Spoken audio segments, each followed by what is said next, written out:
बाकी है या खत्म हो गया? होमवर्क वाला हम तो बाद में लास्ट में डिस्कस करेंगे। और कुछ है बाकी उसमें? सैलरी में है, कम टू पेज नंबर अपने क्लास के टेक्स्ट बुक में 7.4, कम टू पेज नंबर 7.4।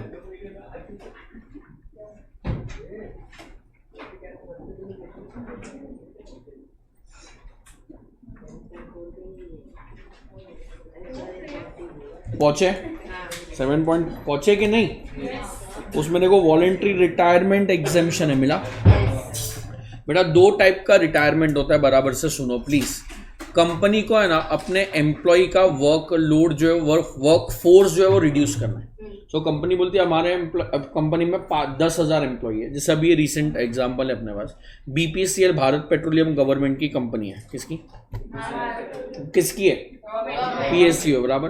अब गवर्नमेंट अपने एम्प्लॉय को कभी निकाल ही नहीं सकते, नहीं तो बवाल हो जाएगा मार्केट में। सो अब गवर्नमेंट ने क्या किया, अभी गवर्नमेंट को अपना बीपीसीएल में स्टेक बेचना है। क्या बेचना है? तो थोड़ा शेयर्स बेचना है। तो उन लोगों ने प्राइवेट वालों को बोला कि हमारा शेयर्स खरीद लो। तो उन लोग बोलते हैं सर हम लोग रेडी तो है, बट हम लोग को तुम्हारे एम्प्लॉयज नहीं चाहिए। क्या नहीं चाहिए? तो हम लोग को, तुम्हारे पास 10,000 एम्प्लॉय है, हम लोग को काम सिर्फ 2,000 एम्प्लॉय में कर सकता है, तो 10,000 क्यों रखे? तो हम लोग को नंबर ऑफ एम्प्लॉयज नहीं चाहिए। तो गवर्नमेंट ने क्या किया, अनाउंसमेंट किया कि हम लोग ने तुम लोग को बोला था कि तुम 60 साल तक रिटायरमेंट नहीं लोगे। कितना? नहीं, मजा आया। कितना? तो अभी 60 साल तक तुम लोग रिटायरमेंट नहीं लोगे, बट अभी किसी की एज 55 है, किसी की 50 है, किसी की 45 है, बराबर है। तो हम लोग तुम लोग को क्या बोल रहे हैं, तुम लोग कंपनी छोड़ दो, और अगर तुम लोग कंपनी छोड़ोगे तो हम लोग तुम लोग को 20 लाख रुपए देंगे। कितना देंगे? ऐसा करके सबको ईमेल फॉर्म वॉर्म सब भेज दिया। अब इसको अगर सपोज 10,000 में से 4,000 एम्प्लॉय आए, बोले सर 20 लाख रुपए दे दो, हम कंपनी छोड़ देंगे, उसको बोलते हैं वॉलेंट्री रिटायरमेंट कंपेंसेशन। बेटा वॉलेंट्री रिटायरमेंट में एम्प्लॉय नहीं छोड़ रहा है। अगर मैं जाके बोलूंगा कल से मैं नहीं आऊंगा, तो वो पैसा देगा क्या? एम्प्लॉयर को निकालना है, अपन ने वो ऑप्शन को एक्सरसाइज किया, उसको बोलते हैं वॉलेंट्री रिटायरमेंट। उसको क्या बोलते हैं? Voluntary retirement. अच्छा, प्राइवेट वाले नॉर्मली ऐसा करते हैं। अब प्राइवेट, अभी मेरा बिजनेस है, मेरा बिजनेस बहुत जबरदस्त था, तो मैंने सारे एम्प्लॉय रख दिए। अब मेरा बिजनेस लॉस में चला गया, तो अभी इतने सारे एम्प्लॉय चाहिए क्या मुझे? अभी मैं थोड़ी ना अपने घर से पैसा दूंगा यार, सुन रहे हो क्या? तो अब मैं निकाल दूंगा तो वो लेबर लॉ सब बवाल कर देंगे। तो इसमें मैंने क्या बोला सबको कि भाई ये 5 लाख रुपए ले, कल से ऑफिस में आना। ऑप्शन दिया या सीधा पैसा देके निकाल दिया? पैसे देके निकाल दिया ना, उसको बोलते हैं रिट्रेंचमेंट कंपेंसेशन। क्या बोलते हैं? Retrenchment compensation. वॉलेंट्री रिटायरमेंट मतलब ऑप्शन दिया, एम्प्लॉय ने एक्सरसाइज किया। रिट्रेंचमेंट मतलब पैसे देके निकाल दिया। दोनों का मीनिंग सेम है, कंपनी निकाल रही है रिटायरमेंट से पहले, और उसमें एक में ऑप्शन दे रहा है, एक में ऑप्शन नहीं दे रहा है, तो उसको बोलते हैं वॉलेंट्री रिटायरमेंट कंपेंसेशन। मिला? पेज नंबर 7.5 पे जाओ। गवर्नमेंट बोलता है एग्जेम्पशन तो देना ही पड़ेगा, ऑब्वियस सी बात है। कितना एग्जेम्पशन देंगे कोई बता सकता है क्या? फर्स्ट 2 चीज तो फिक्स होती है क्या? Actual amount receive, maximum gratuity में 20 लाख था, लीव सैलरी में 25 लाख था, एंटरटेनमेंट अलाउंसेस में 5,000 था, यहाँ पे बोलता है 5 लाख है। कितना है? 5 lakh. So actual amount received या तो मैक्सिमम अमाउंट 5 लाख। अरे मिल रहा है कि नहीं यार? और क्या बोला है? बोलता है कि हर साल जो कंपनी एम्प्लॉयर कुछ भी, हर साल जो एम्प्लॉय ने काम किया है, हर साल काम करने का मिनिमम 3 महीने का सैलरी दो। मिनिमम कितना? या तो जितना मंथ्स बचा है उतने मंथ्स का पैसा दो, विच एवर इज हायर। पढ़ो ना, last drawn salary per month, मतलब जो लास्ट अभी जो रिटायरमेंट पे सैलरी थी, multiplied by 3 multiplied by number of completed, मतलब हर साल काम करने का 3 महीने का सैलरी देना पड़ेगा। 10 साल काम किया तो 30 महीने का सैलरी।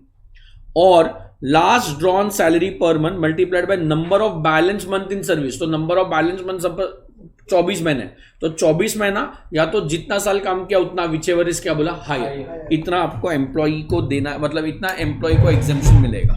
रिपीट कर रहे हो क्या? What is maximum amount of exemption? Actual amount received, और क्या बोला है? 5 lakhs, और क्या बोला है? Last drawn salary into 3 months into number of years completed. और एक पास्ट है, एक फ्यूचर है। फ्यूचर में क्या था? Last drawn salary into number of remaining months, which ever is क्या बोला है? हायर। और तीनों में से विच एवर इज लोअर। कितना पॉइंट समझेगा? सम्स इसका करने का जरूरत नहीं, ज्यादा एग्जाम में आया नहीं आज तक। पेज नंबर 7.10 मिला? Retrenchment compensation exemption from tax में देखो एक्चुअल अमाउंट रिसीव्ड मिला और 5 लाख सेम है, एक्चुअल अमाउंट रिसीव्ड और क्या बोला है 5 लाख और बोला है क्या amount calculated as per industrial dispute act, क्या amount calculated as per industrial dispute act में वही से अपने को एग्जाम में दिया रहेगा बट सेम है वो 15/26 किया था मैंने मल्टीप्लाइड बाय लास्ट मंथ, वही फॉर्मूला है ग्रेचुटी वाला मिल रहा है क्या। सो नोटबुक में लिख दो ना फटाफट, नहीं तो रिवाइज नहीं होएगा।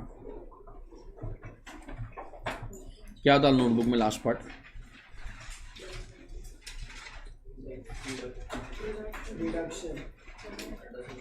हाँ उसके बाद सम्स थे ना, लास्ट सम के लास्ट में लिख दो बस, लास्ट सम के बाद लिख देना, लास्ट सम के बाद लिख देना प्लीज।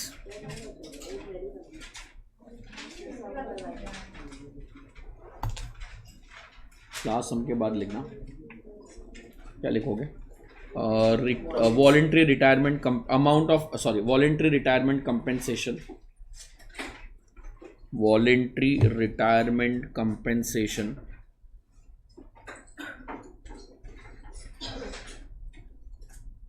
उसमें लिखो amount of exemption equals to, amount of exemption equals to, amount of exemption equals to point number A actual amount received, actual amount received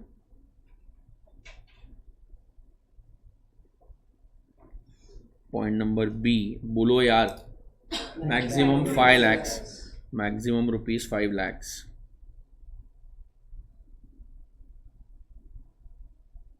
and point number C क्या था, पॉइंट नंबर सी में 2 point है, सी में point number 1 लिखो last drawn salary multiplied by 3 months multiplied by number of completed years, last drawn salary multiplied by 3 months multiplied by completed year, और point number 2 क्या last drawn salary into number of years in service, number of remaining years, last drawn salary into number of remaining years.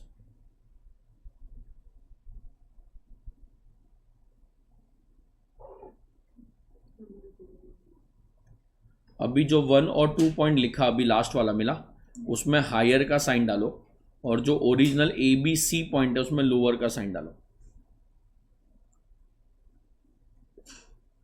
Higher lower मिला okay. एक line छोड़ के red pen से क्या बचा था, retrenchment compensation,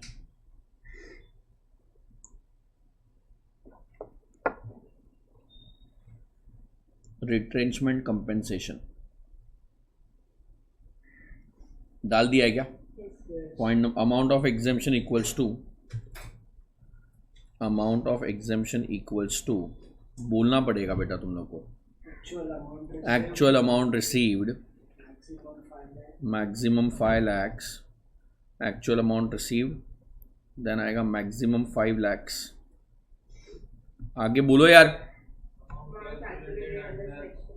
amount calculated as per industrial dispute act, amount calculated as per industrial dispute act whichever is क्या lower act whichever is lower.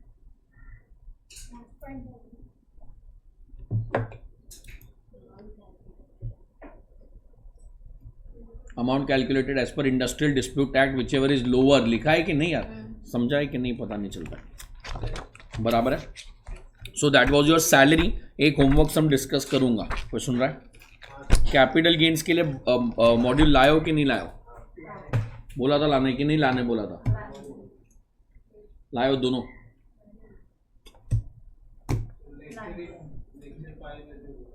क्या क्या 5 बजे तक बोला था,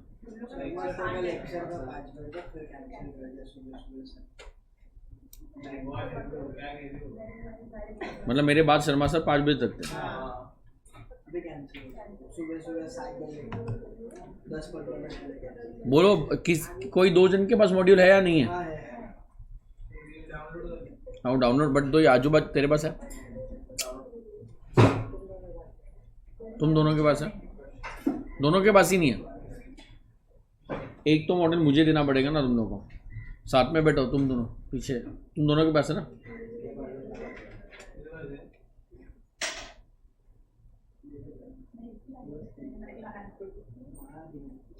चार हेड्स हो गए ना, सैलरी आउट तो कैपिटल गेन चालू करना ही है, या छोटे छोटे कराओ फिर छोड़ो, बट उसमें भी अपने बुक 2 में आएंगे ना वो सब, बुक 1 में है ही नहीं ना, और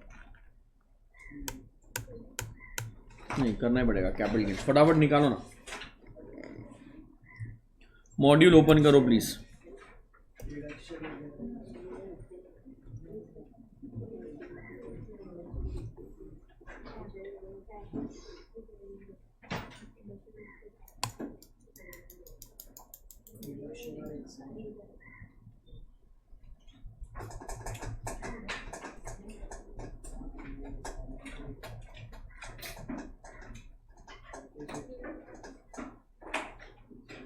आपके पास भी नहीं है क्या? कैसा ऐसा कैसा हो सकता है, कोई नहीं लाया, 2 लेक्चर से बोल रहा हूँ मैं।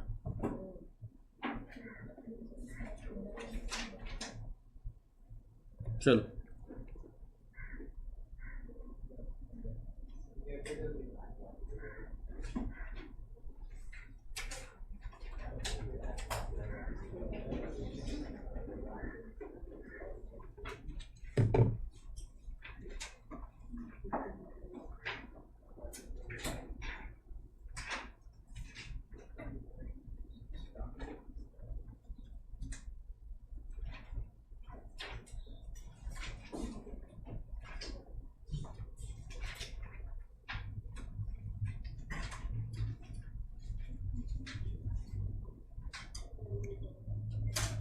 come to page number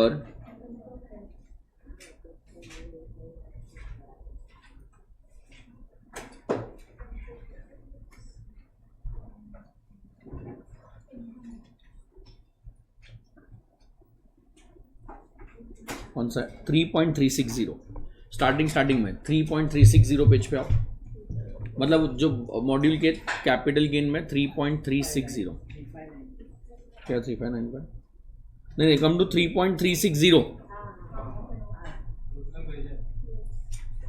मिला। Rate of tax on short term capital gains मिल रहा है कि नहीं मिल रहा है? बराबर है, सुनना प्लीज बराबर से, चैप्टर मोस्ट इंपॉर्टेंट है बिकॉज तुम्हारा फर्स्ट अटेम्प्ट है जहाँ पे अमेंडमेंट के बाद ये चैप्टर पूछेगा May 25 में, कोई सुन रहा है?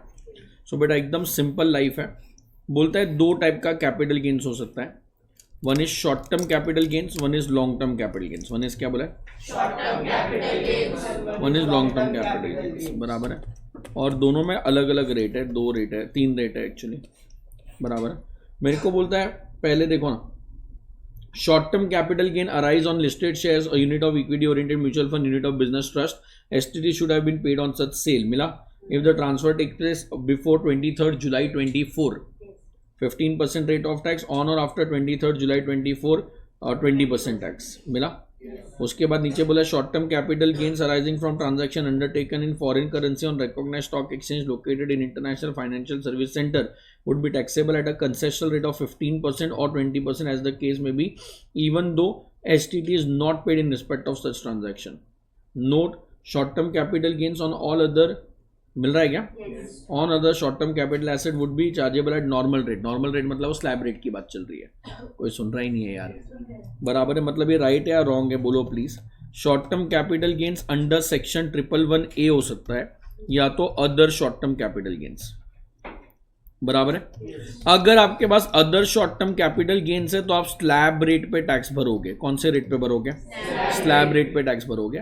फिर बाद में अगर आपके पास 111A है, 111A एप्लीकेबल सिर्फ तभी होता है जब आपने लिस्टेड शेयर्स या आपने mutual equity oriented mutual funds बेचा है। क्या बेचा है? लिस्टेड शेयर्स और इक्विटी ओरिएंटेड म्यूचुअल फंड, मतलब ऐसा म्यूचुअल फंड में आपने इन्वेस्टमेंट किया है जिधर 65% पैसा इक्विटी मार्केट में जा रहा है, इंडियन इक्विटी मार्केट में। तो अगर मैंने म्यूचुअल फंड को 1 लाख दिया, उसमें से 65,000 उन लोग ने इंडिया के शेयर्स खरीदे, तो वो इक्विटी ओरिएंटेड म्यूचुअल फंड हो गया। क्या हो गया?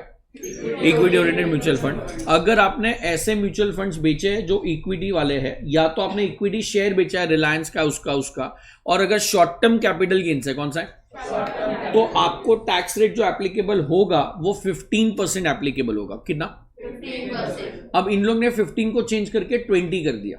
ये बजट में जो लास्ट बजट आया, तो बजट एप्लीकेबल होता है नॉर्मली 1 जुलाई से। कभी से एप्लीकेबल होता है? सो अनाउंस होता है 1 फेब को और एप्लीकेबल होता है 1 जुलाई से। तो ये अभी जो 1 फेब आने वाला है उसमें बजट आएगा, शायद 5-6 दिन में आना चाहिए। बराबर सुन रहे हो कि नहीं यार? कभी अनाउंस होता है एप्लीकेबल, तो 1 जुलाई को इसने चिल्ला दिया निर्मला सीतारमन ने। कोई सुन रहा है क्या? उसको बोलने नहीं आता है। सुन रहे हो क्या? ये 20% टैक्स आएगा। और हीरानंदानी से उसने बात किया कि ऐसा हीरानंदानी ने सजेशन दिया कि ऐसा आप करो, जैसे इक्विटी में कम है वैसे रियल एस्टेट में भी कम कर दो, एंड सो ऑन। तो उसने सुन लिया और उसने अनाउंसमेंट कर दिया और मार्केट में पूरा बवाल हो गया।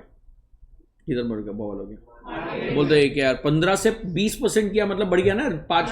तुम ये मालूम है स्टॉक मार्केट पिछले 1-1.5 साल से नीचे जा रहा है। हाँ, तो ये सब वन ऑफ द रीजन ये ना यार, तुम पहले 15% टैक्स ले रहे थे, अब 20% टैक्स लोगे, तो तुम्हारा कोई सुनेगा क्या? सुन रहे हो कि नहीं यार?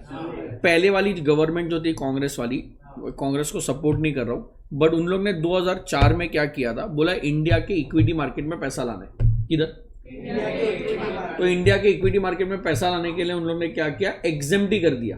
बोलता है कि इंडिया के स्टॉक मार्केट में पैसा इन्वेस्ट करो, लॉन्ग टर्म कैपिटल गेन पे टैक्स ही नहीं लेंगे, और शॉर्ट टर्म पे सिर्फ 15% लेंगे। नॉर्मली 30% इंडिया में टैक्स है, आधा कर दिया सीधा 15। तो उन लोगों ने बोला कि हाफ कर दिया 15%, और लॉन्ग टर्म तो एग्जेम्प्ट ही कर दिया, इंडिया के मार्केट में पैसा आने दो। ये बात है 2004 की। फिर 2012 में, तो सुन रहा है 2012 में नई गवर्नमेंट आई। नई गवर्नमेंट कभी आई थी? 14 में। तो 14 में नई गवर्नमेंट आई और इन लोग नया अमेंडमेंट लेके आए। बोलता है कि यार इंडिया का भी स्टॉक मार्केट इतना स्ट्रांग है कि हम लोग को एग्जेम्पशन देने की जरूरत नहीं है, लोग इन्वेस्ट ऐसे करेंगे। कौन से? 2014 की बात चल रही है। कभी की बात चल रही है? बोला इंडिया का स्टॉक मार्केट एकदम स्ट्रांग है, ये एग्जेम्पशन हटाओ, ये कोई जरूरत नहीं है। और इन लोग ने रीजनेबल हटाया, मतलब ऑब्वियसली ना एग्जेम्पशन पूरा नहीं दे सकते अपन, तो बराबर था कि वो टाइम पे एग्जेम्पशन दिया, मार्केट में इन्फ्लो आने लग गया।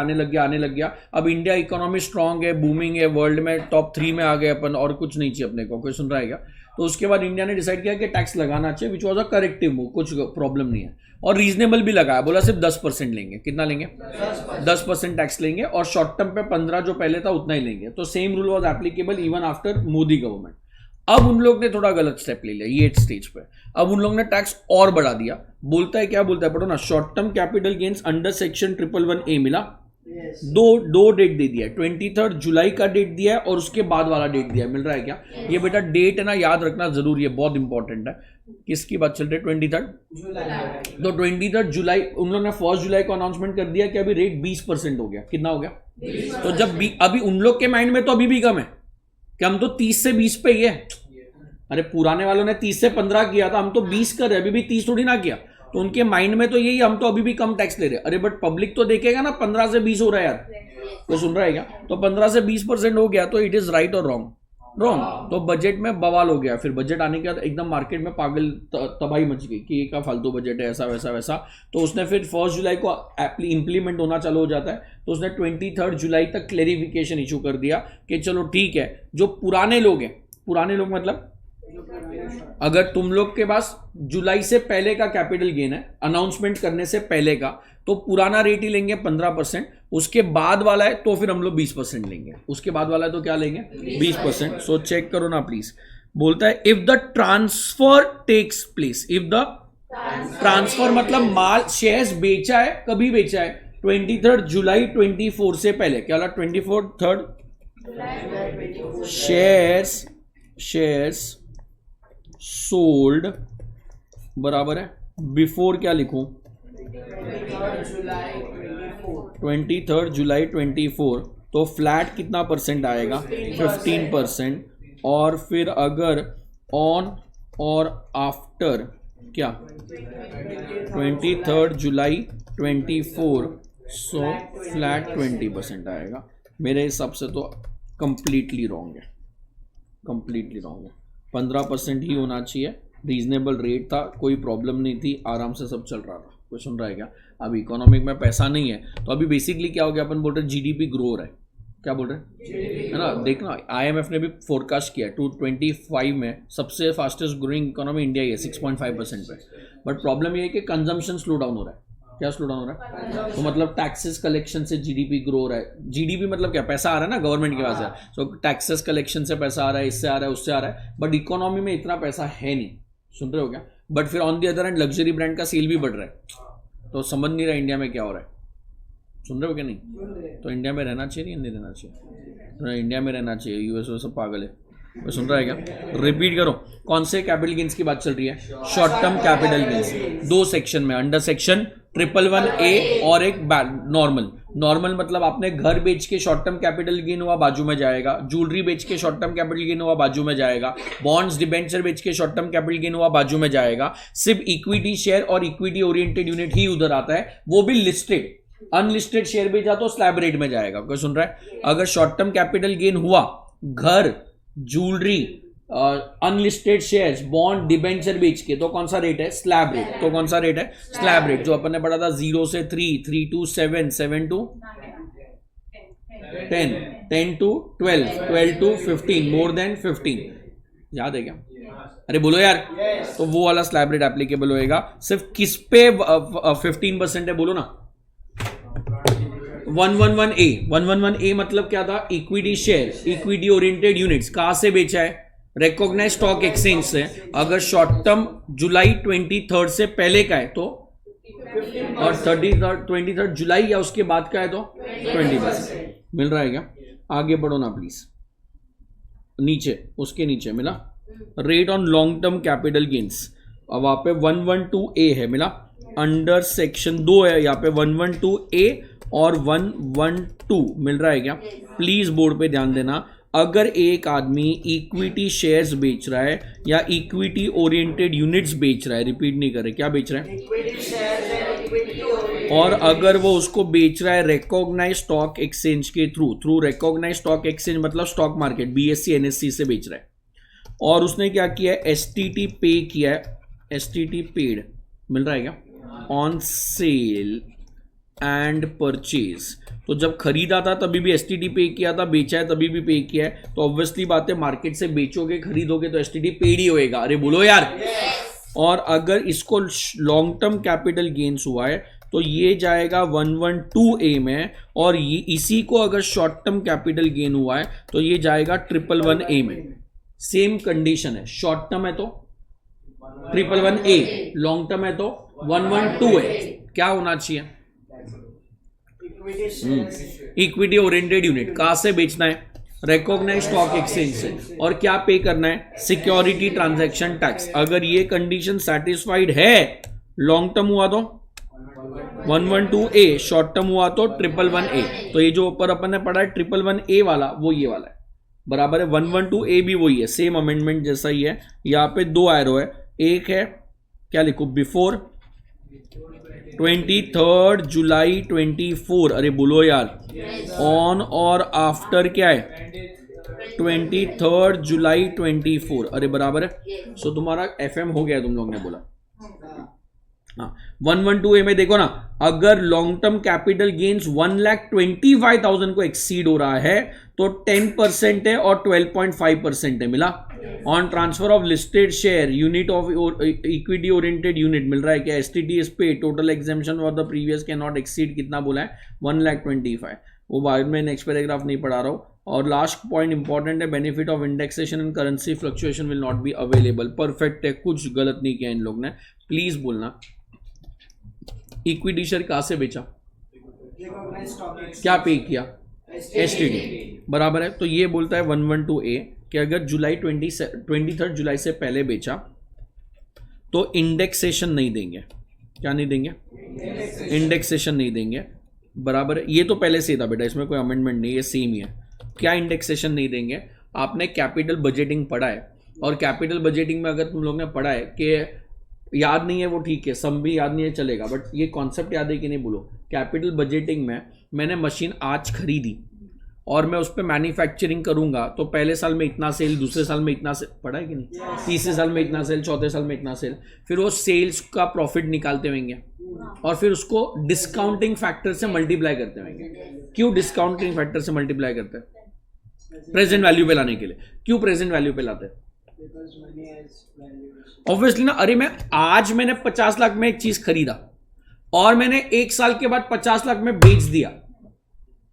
सुन रहे हो कि नहीं? कितने में खरीदा? 50 लाख। कितने में बेचा? 50 लाख। तो इज दिस स्टेटमेंट करेक्ट कि there is no profit no loss? ये रॉन्ग है। नो प्रॉफिट नो लॉस हुआ। Is this statement correct or incorrect? Incorrect. Incorrect ना। अरे बिकॉज 50 लाख में मेरा टाइम वैल्यू की वजह से 7% टाइम वैल्यू है अगर, तो मेरा तो 7% मुझे मिलना चाहिए 1 साल का। 50 लाख पे 10% राउंड ऑफ कर रहा हूं मैं, 5 लाख मिलना चाहिए, बट अगर मुझे 1 साल बाद कुछ नहीं मिला तो मेरा तो लॉस है यार। Is this no profit no loss या लॉस?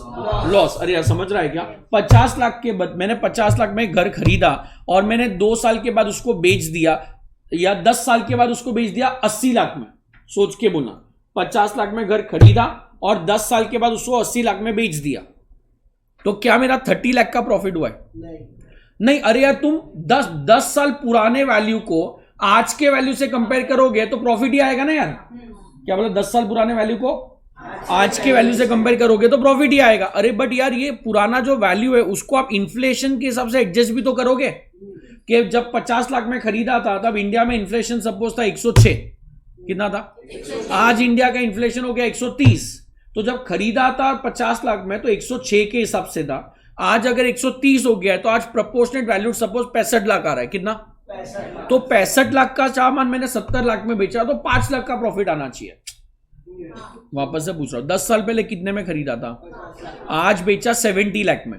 50 लाख का घर 70 में बेचा, क्या प्रॉफिट हुआ है? हाँ, बट प्रॉफिट 20 लाख का हुआ है क्या? नहीं, बिकॉज 20 लाख में 10 साल वाले वैल्यू को आज से कंपेयर करूंगा तो हमेशा ही प्रॉफिट आएगा। माल तो वैल्यू तो बढ़ता ही है ना। तो सुन रहा है कि नहीं?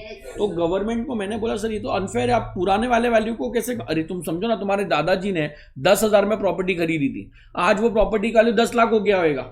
अरे बट वो खरीदी थी 1970 में, तो 50 साल में तो वैल्यू तो बढ़ेगा ही ना यार। तो गवर्नमेंट ने उसके लिए इंडेक्सेशन दिया था। क्या दिया था? इंडेक्सेशन। इंडेक्सेशन मतलब कि तुम लोग पुरानी वैल्यू को आज से एडजस्ट कर सकते हो। क्या बोला? आज से बट अगर आप इक्विटी शेयर बेचते हो, क्या बेचते हो, तो वो एडजस्टमेंट अलाउड नहीं है, मतलब इंडेक्सेशन नहीं मिलेगा। जो कोई प्रॉब्लम नहीं है, वैसा ही रूल था। क्या बोला? इंडेक्सेशन मिलने वाला नहीं। अच्छा, पहली बात तो इंडेक्सेशन नहीं मिलेगा। फिर वो बोलता है कि जो एग्जेम्पशन है 1,25,000 तक का कैपिटल गेन एग्जेम्प्ट है। ये बढ़ा दिया, पहले 1 लाख था, अभी 125 है। पहले कितना था? अभी कितना है? 125 है। बट अगर आपने जुलाई से पहले बेचा, किसके पहले? 23 जुलाई से पहले, तो टैक्स रेट कितना है? 10%। फ्लैट 10%, और उसके बाद बेचा तो फ्लैट 12.5%। सो बेटा 2.5% बढ़ा दिया। कितना परसेंट बढ़ा दिया? 2.5% बढ़ा दिया। शेयर्स बेचे कभी है वो आपको देखना है। If the transfer takes place before, मिला ऑन और बिफोर 23 जुलाई है तो 10% है, 23 जुलाई या उसके बाद है तो 12.5% है, और उसमें लिखा हुआ है लास्ट लाइन में benefit of indexation would not be available. Is that point clear? Yes और नो? श्योर? ओके। 112 मिला? 112 मतलब all other capital gain, long term capital gains बराबर। इसमें आपने घर बेचा तो इसमें आ गया, आपको सुन रहा है क्या? डिबेंचर बेचे तो इधर आ गया, आपने कुछ भी यार ज्वेलरी बेचा तो इसमें आ गया, कोई सुन रहा है क्या? तो बाकी सारे 112 में आ गए। क्या बोलता है? If transfer takes place before 23 July, मिला? अगर अनलिस्टेड शेयर्स है या तो शेयर्स ऑफ प्राइवेट कंपनी है तो बाजू में बोलता है नॉन कॉर्पोरेट, नॉन रेसिडेंट और foreign company 10% without benefit of indexation and foreign currency fluctuation. Other SSC 20% with benefit of indexation. मिल रहा है? पढ़ा दूंगा सब। लिस्टेड शेयर्स है, लिस्टेड सिक्योरिटी है, अदर देन यूनिट और zero coupon bond 10% without indexation और 20% with indexation, which ever is more beneficial. Other assets में 20% विथ इंडेक्सेशन है। अरे बोलो यार बेटा, किसकी बात चल रही है? Long term capital gains. कौन से सेक्शन की बात चल रही है? 112। रिपीट नहीं कर रहे, क्या बोला? Section number 112। कभी बेचा? बिफोर 23 जुलाई 2024, ऑन और आफ्टर 23 जुलाई 24। अरे बराबर है। अभी है ना, ये फर्स्ट पढ़ना बहुत जरूरी है। कंफ्यूजन होएगा तो इट्स ओके, बिकॉज नहीं तो आगे के सम्स ही नहीं आएंगे अपने को। तो अपने को बैक ऑफ द माइंड होना चाहिए क्या हो रहा है। बराबर है। अगर यहां पे दो ही एसेट आप लोग को पढ़ना है, पहला बोलता है, या तीनों पढ़ा दूं क्या? बराबर है। एक पहला बोलता है लिस्टेड शेयर्स है, अनलिस्टेड शेयर्स लिखा है, ठीक है, अनलिस्टेड शेयर्स।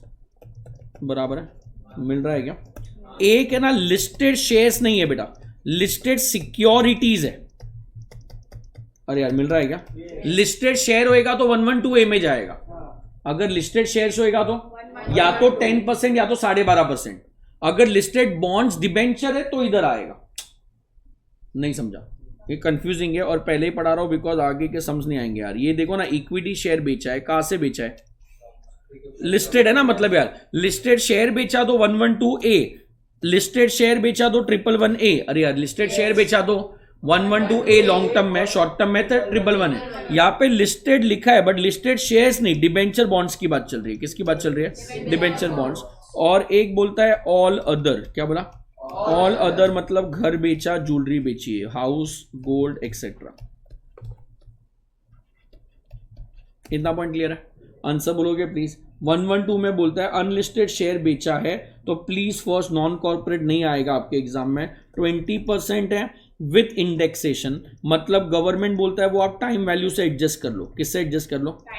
मतलब पुराना वैल्यू इतना था, नया वैल्यू इतना है, तो आज का वैल्यू कितना होएगा, क्वेश्चन रहेगा, उससे एडजस्ट कर सकते हो। फिर उसके बाद लिस्टेड सिक्योरिटी बोलता है, मिल रहा है? ये सब पुराने रूल ही यार। 10% विदाउट इंडेक्सेशन या तो 20% विथ इंडेक्सेशन। कोई सुन रहा है क्या? सर इसका मतलब क्या? मतलब 50 लाख का लिस्टेड डिबेंचर मैंने 80 लाख में बेचा 10 साल के बाद। 50 लाख का कितने में? तो एक ऑप्शन है कि 30 लाख के प्रॉफिट पे 10% भर दो बस। कितना? 30 लाख के प्रॉफिट पे 10%। अगर तुमको लगता है नहीं यार ऐसा कैसे कंपेयर होएगा 10 साल पुराना, तो कोई बात नहीं, 50 लाख का आज वैल्यू निकालो कितना है। इंडेक्सेशन कैसे निकालते बताऊंगा। सुन रहे हो कि नहीं? इंडेक्सेशन खरीदा था तब कितना था? 100 पॉइंट। कितना था? आज कितना है? 150 पॉइंट। तो उसके हिसाब से क्रॉस मल्टीप्लाई करेंगे यार। 50 लाख का डिबेंचर कितने में बेचा? 80 लाख में। अगर एक ऑप्शन है 30 लाख पे सीधा 10% भरो, एक ऑप्शन है 50 लाख का आज का वैल्यू निकालो, से 70 लाख आया। कितना? 70 माइनस 80 10 लाख। 10 लाख पे 20% भरो। पहला 10 लाख पे। तो तुम्हारे लिए जो भी बेनिफिशियल है तुम्हारी मर्जी, विच एवर इज लोअर। या तो तुम लोग इंडेक्सेशन लो और टैक्स ज्यादा भरो 20%, या तो इंडेक्सेशन भूल जाओ और टैक्स कम भरो 10%। इंडेक्सेशन लेके कितना? नहीं, इंडेक्सेशन लेके 20% और विदाउट इंडेक्सेशन 10%। एक में रेट ज्यादा है बट वैल्यू भी ज्यादा आएगी, एक में रेट कम है बट वैल्यू ज्यादा है, एक में रेट ज्यादा है बट वैल्यू कम है। तो जो फायदा है वो तुम लोग कर सकते हो। अदर एसेट्स पे कितना बोला है? 20% विथ इंडेक्सेशन। क्या? 20% विथ इंडेक्सेशन। सुन रहे हो कि नहीं? नहीं समझा? कभी शेयर्स बेचा?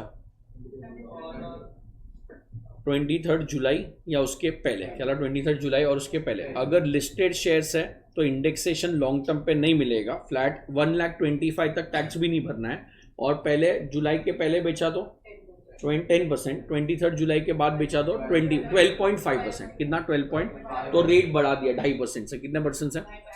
बाकी सारे एसेट, घर बेचा, ज्वेलरी बेचा, ये बेचा, वो बेचा। कोई सुन रहा है क्या? तो इन दैट केस 20% था जुलाई से पहले। ये वाला समझ गया तो बहुत है मेरे को। ऑल अदर एसेट में कितना था?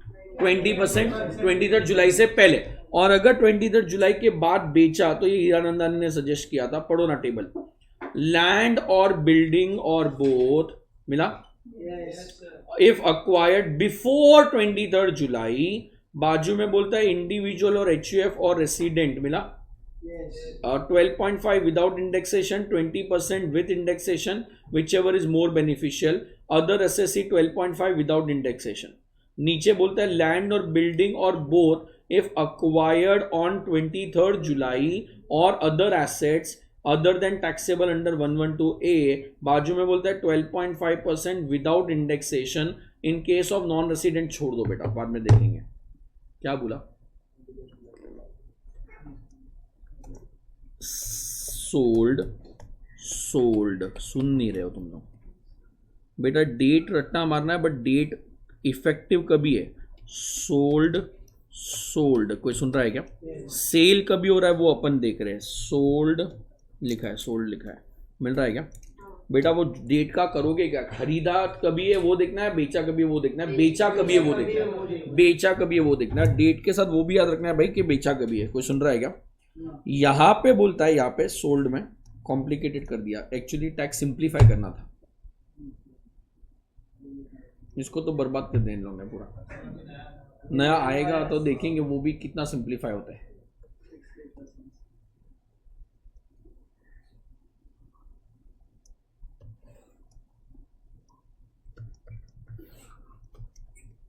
सुन रहे हो कि नहीं यार? इधर बोलता है कि बेचा कभी वो तो देखो ही, और खरीदा कभी वो भी देखना है। सुन रहे हो कि नहीं? पढ़ो। If transfer takes place on और आफ्टर 23rd जुलाई 24, तो बेचा तो जुलाई के बाद ही है। अरे बोलो यार, जुलाई के पहले बेचेगा तो 20% है। क्या बोला? जुलाई के पहले बेचा तो 20% with indexation, sorry with indexation. अगर जुलाई के बाद बेचा तो क्या बेचा वो बताओ। एक मिनट को पेन नहीं चल रहा है।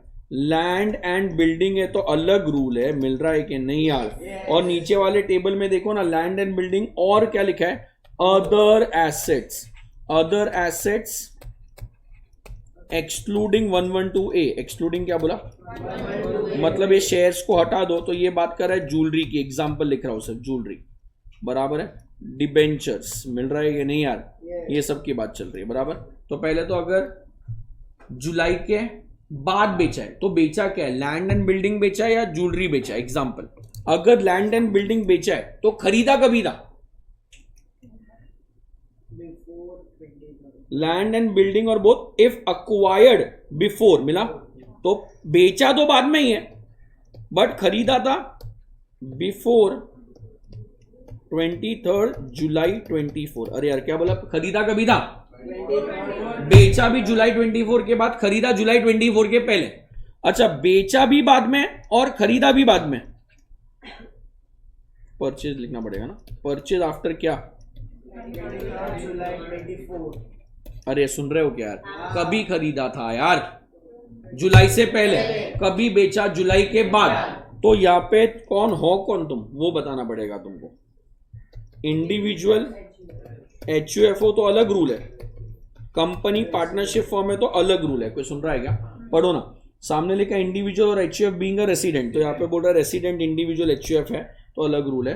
बोलता है तुम्हारे पास दो ऑप्शन है, या तो 12.5% ले लो, क्या बोलो? विदाउट इंडेक्सेशन, और या तो क्या कर दो 20% विद इंडेक्सेशन। बराबर है। ये इतना कॉम्प्लिकेटेड था नहीं बेटा, उसने तो एक ही बोला था 12.5% विदाउट इंडेक्सेशन। उसने ये सब टाइम पास नहीं किया था, ये अलग ये अलग ये अलग। फिर वो पब्लिक ने प्रोटेस्ट किया कि हमको पुराना रूल चाहिए, पुराना रूल चाहिए, तो ये इतने सारे कॉम्प्लिकेट हुए। तो एज पर गवर्नमेंट रूल इतना कॉम्प्लिकेटेड नहीं था जब बनाया था ना। तो ये अभी अगर वो ओरिजिनल रूल बनता ना तो बस ये अपने को पढ़ना पड़ता, इतना 12.5% आ जाता। बस कितना आता? 12.5% विदाउट इंडेक्सेशन, इतना सही रूल था। बट फिर वो प्रोटेस्ट हो गया तो इन लोग ने रूल बदल दिया। कोई सुन रहा है क्या? अच्छा, अदर देन अदर है तो उन लोग के पास चॉइस ही नहीं है, बोला नया रूल फॉलो करो 12% विदाउट इंडेक्सेशन। 12% क्या बोला? Without indexation. ये नया रूल है, ये वाला नया रूल है। कोई सुन रहा है क्या? विदाउट इंडेक्सेशन, ये नया रूल है। तो इंडिविजुअल HUF को ऑप्शन दिया, फॉर्म वॉर्म बोला भाड़ में जाओ तुम, तो कंपनियों का इंडेक्सेशन 12.5%। क्या बोला? 12.5%, बट इंडेक्सेशन मिलने वाला नहीं है। एक्चुअली गवर्नमेंट के नजरों में सिंप्लीफाइड है यार। हाँ सिंप्लीफाइड है एक्चुअली। तुम सोचो ना, इक्विटी शेयर पे कितना था? नहीं 10% नहीं बेटा, इक्विटी शेयर पे कितना था? 12.5%। अरे यार कितना था? 12.5%। और अभी गोल्ड वोल्ड पे भी कितना है? 12.5%, समझ रहे हैं? तो इन लोग ने सबको पार पे लेके आया। एक्चुअली गवर्नमेंट, मैं बोल रहा हूँ ना, ये गवर्नमेंट अपनी जो प्रेजेंट फाइनेंस मिनिस्टर है उसको इंप्लीमेंट करने नहीं आता है। तो वो सोचती बराबर है, लॉ भी बराबर लाती है, बट इंप्लीमेंट करने नहीं आता। कोई सुन रहा है क्या? अभी आप सोचो ना, पहले एक्चुअली बहुत डिफिकल्ट था, अभी तुम लोग को लग रहा है बट अभी है नहीं। पहले क्या था, 112A अलग, 111A अलग, और घर बेचा तो अलग, इंडेक्सेशन मिलेगा नहीं मिलेगा अलग। देखो ना यार, ये सब कितना कॉम्प्लिकेटेड है। ये देखो, अनलिस्टेड है तो अलग है, लिस्टेड में विद और विदाउट अलग है, फिर अदर्स है तो अलग है। कोई सुन रहा है क्या? और उधर 112A में लॉन्ग टर्म अलग है, याद नहीं रखना है, सिर्फ सुन रहे हो क्या? अब उसने बेचारी ने एक्चुअली अच्छा किया, बोले सारे एसेट क्लास पे 12.5% है विदाउट इंडेक्सेशन। सारे एसेट क्लास पे, किस पे? मतलब इक्विटी शेयर, लिस्टेड अनलिस्टेड बेचो, घर बेचो, ज्वेलरी बेचो, बॉन्ड बेचो, कुछ भी बेचो, 12.5% विदाउट इंडेक्सेशन है। क्या 12.5%? तो एक्चुअली उसने सिंप्लीफाई किया यार। कोई सुन रहा है क्या? तो सर गाली क्यों पड़ रही है? गाली इसलिए पड़ रही है बिकॉज कुछ ऐसे भी है ना यार, अपने जैसे लोग, जिन लोग का इंडेक्सेशन हटने की वजह से लॉस हो जाएगा। क्या इंडेक्सेशन हटने की वजह से? तो इसके लिए अपन ने वो बोला कि नहीं भाई, हमको तो इंडेक्सेशन चाहिए। क्या बोला? इसलिए इतना कॉम्प्लिकेट हुआ, नहीं तो actually it is very simple. 12.5% long term पे 12.5% विदाउट इंडेक्सेशन, मैटर खत्म। और शॉर्ट टर्म पे स्लैब रेट तो स्लैब रेट ही है, और एक क्या था 15-20, वो रॉन्ग कर दिया बस। वो 15 से 20 करना वॉज रॉन्ग, बाकी उसने एक्चुअली बहुत फायदा किया है, बट अपन ने बोला कि नहीं, हमको फायदा नहीं करना। सुन रहे हो कि नहीं? कौन से पे? नहीं, बाकी एसेट बोलो ना, लैंड और बिल्डिंग और बोथ। ये क्या पढ़ा अपन ने? लैंड और बिल्डिंग पढ़ रहे हैं ना। लैंड और बिल्डिंग बिफोर जुलाई खरीदा, बिफोर 23 जुलाई खरीदा है, और बेचा आफ्टर 23 जुलाई है। बिफोर खरीदा है, आफ्टर बेचा है, तो 12.5% without indexation, 20% with indexation. Repeat नहीं करे, 12.5% और 20% विद इंडेक्सेशन। और अगर कंपनीज है तो 12.5% विदाउट इंडेक्सेशन। और यहां पे अगर तुमने खरीदा ही जुलाई के बाद है, खरीदा भी बाद में, बेचा भी बाद में, तो नया रूल एप्लीकेबल है, 12.5% विदाउट इंडेक्सेशन। क्या 12.5% विदाउट इंडेक्सेशन। कोई सुन रहा है क्या? और बाकी सारे एसेट जो है, ऑल अदर एसेट्स, मिल रहा है क्या? अरे बोलो यार। आपने कभी भी खरीदा हो, डज नॉट मैटर कितना है, 12.5% विदाउट इंडेक्सेशन। कैसे याद रहेगा इतना? समझ रहा है कि नहीं यार? सिंपल है बेटा एकदम। पहले क्लासीफाई करो, शॉर्ट टर्म या लॉन्ग टर्म, बराबर है। क्लासीफाई किसको करना है? शॉर्ट टर्म या लॉन्ग टर्म, बराबर है। शॉर्ट टर्म में इक्विटी, लिस्टेड इक्विटी शेयर या बाकी सारे एसेट्स।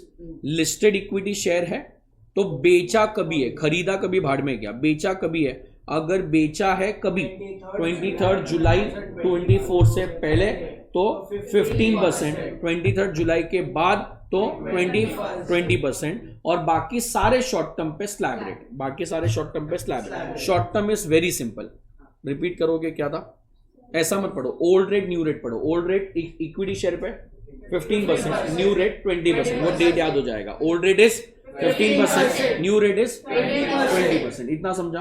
और बाकी सब पे स्लैब, बाकी सब पे slab. Long term capital gains 112A है, मतलब लिस्टेड शेयर या बाकी सारे एसेट।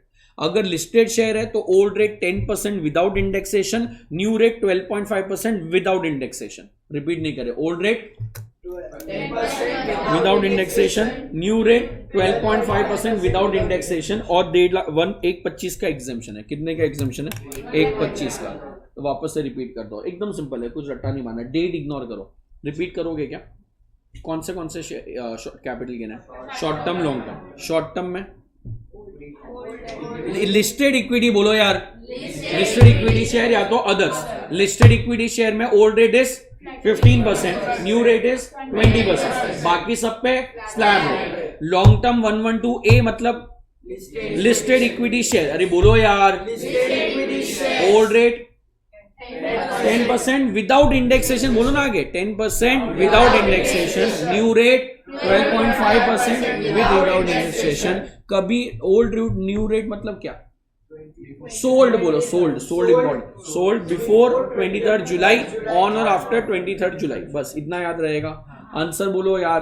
अगर अदर देन 112 है, गोल्ड बेचा, घर बेचा, बॉन्ड बेचा, डिबेंचर बेचा, अनलिस्टेड शेयर बेचे, कोई सुन रहा है क्या? तो फिर कभी बेचे यार, इधर आ जाएगा, मिला? अरे कभी बेचे नहीं, old rate 20% with indexation. Repeat करोगे, ओल्ड रेट 20% with indexation. इसको भूलो। ओल्ड रेट कितना है? 20% विथ इंडेक्सेशन, और new rate 12.5% without indexation. Old rate 20% with indexation, new rate 12.5% without indexation. But अगर घर बेचा, क्या बेचा? घर। मैक्सिमम क्वेश्चन तुम लोग को एग्जाम में घर का आएगा। सो अगर घर बेचा है, खरीदा पहले था, बेचा बाद में, खरीदा और बेचा बाद में। अगर खरीदा भी बाद में, बेचा भी बाद में, तो न्यू रेट। खरीदा कभी यार? अमेंडमेंट के बाद, और बेचा कभी? अमेंडमेंट के बाद। तो एक ही ऑप्शन है 12.5% विदाउट इंडेक्सेशन। चला 12.5% Without indexation. घर खरीदा पहले था और बेचा बाद में, तो दोनों ऑप्शन है। ओल्ड रेट मतलब 20% विथ और 12.5% विदाउट। बेनिफिशियल है मतलब लोअर। अरे बेनिफिशियल मतलब लोअर, इतना पॉइंट समझेगा। और इंडिविजुअल एचयूएफ नहीं है तो तुम्हारे को नया रेट ही लेना है। Is that point clear? Sure. Sure. Yes. Last time. Short term 111A मतलब Listed लिस्टेड शेयर्स। क्या बोला? Listed वो एक मिनट सुन लो बेटा, इसको देख के ना डरना नहीं है अपने को, बिकॉज 99% केस में इनकम टैक्स के क्वेश्चन में टैक्स रेट पूछता ही नहीं है। कोई सुन रहा है क्या? तो अपने को कंप्यूटेशन का सम आता है, कैपिटल गेन कंप्यूट करो, अपने को टैक्स रेट नहीं आता है। कोई सुन रहा है क्या? बट अभी आने के चांस है, बिकॉज नया अमेंडमेंट है, तो इसलिए अपने को इतना डिटेल में पढ़ना पड़ रहा है। एक्टिव रह के बोलना प्लीज यार। शॉर्ट टर्म में दो ऑप्शन है, लिस्टेड शेयर्स, नहीं लिस्टेड शेयर्स और अदर्स। अदर्स में लाइफ सिंपल है, स्लैब रेट। अदर्स में life slab rate. Short term में लिस्टेड शेयर में भी सिंपल है, पुराना रेट था 15%, नया रेट है 20%, सिंपल दैट्स इट। पुराना रेट, नया रेट अपने को मालूम है, डेट याद रखना है बस। अगर लॉन्ग टर्म है 112A लिस्टेड शेयर्स या तो बैलेंस है, वो भी सिंपल है। 112A लिस्टेड में पुराना रेट 10% विदाउट इंडेक्सेशन, नया रेट 12.5% विदाउट इंडेक्सेशन, 1.25 का एग्जेम्पशन है। कितने का? तो 2 लाख का कैपिटल गेन हुआ तो 1.25 माइनस करो, 75,000 पे टैक्स आएगा। Is that point clear? क्या देखना है? सेल कभी किया, क्या देखना है? सेल करना है। बाकी जो भी एसेट बचे तुम्हारे, गोल्ड, घर, बॉन्ड्स, डिबेंचर, सारे के सारे 112 में जाएंगे। किधर जाएंगे? 112 में। अगर पहले ही बेच दिया, सोल्ड पुराना, तो 20% विद इंडेक्सेशन। सोल्ड बिफोर है तो क्या बोला? 20% विद इंडेक्सेशन। तो घर अगर जुलाई 23 से पहले बेचा तो 20% विद इंडेक्सेशन। डिबेंचर बेचा तो 20% विद इंडेक्सेशन। सब सेम रूल है। और अगर बाद में बेचा अमेंडमेंट के बाद तो 12.5% विदाउट इंडेक्सेशन। 12.5% without indexation. सिर्फ घर एक अलग है। अगर इंडिविजुअल एचयूएफ ने घर बेचा, किसने? तो खरीदा भी पहले था, बेचा बाद में, तो दोनों ऑप्शन है, ओल्ड और new, which ever is beneficial. Which ever is क्या बोला? बेनिफिशियल। खरीदा भी बाद में, बेचा भी बाद में, तो 12.5%। Old rate is 20 with indexation, new rate is 12.5 without indexation. समझेगा? यहाँ पे ऑप्शन नहीं है। बिफोर बेच दिया तो ओल्ड रेट, आफ्टर बेचा तो न्यू रेट। सिंपल है। अरे बोलो यार। बिफोर बेचा तो आफ्टर बेचा तो न्यू रेट। सिर्फ घर में मगजमारी है, खरीदा पहले, बेचा बाद में, तो बेनिफिशियल वाला रूल है, नहीं तो सेम रूल है। समझेगा? पहले लिखो ना, चार्ट बनाओ बराबर से एकदम। हेडिंग देना कैपिटल गेन, न्यू पेज पे।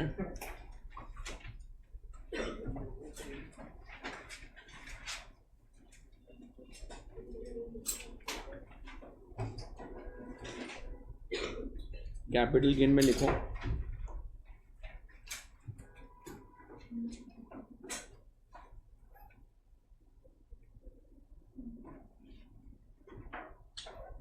और रेड पेन से एक लाइन छोड़ के, tax rates applicable. Tax rates applicable.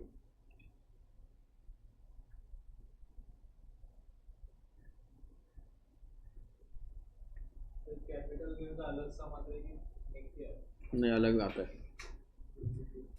फिर एक कॉपी करना प्लीज।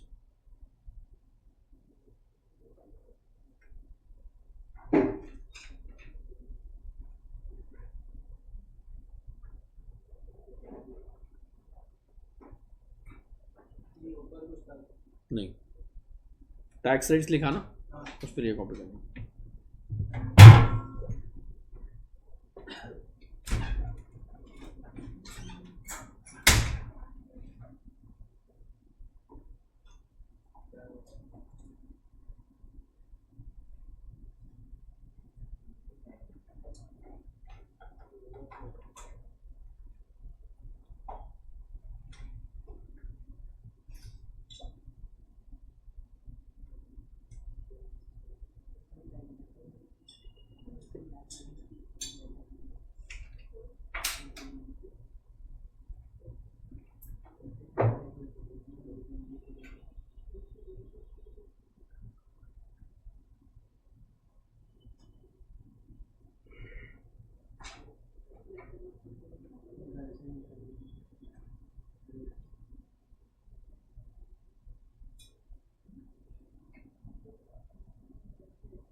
हाँ किसमें 112A में ना, हाँ दोनों के लिए।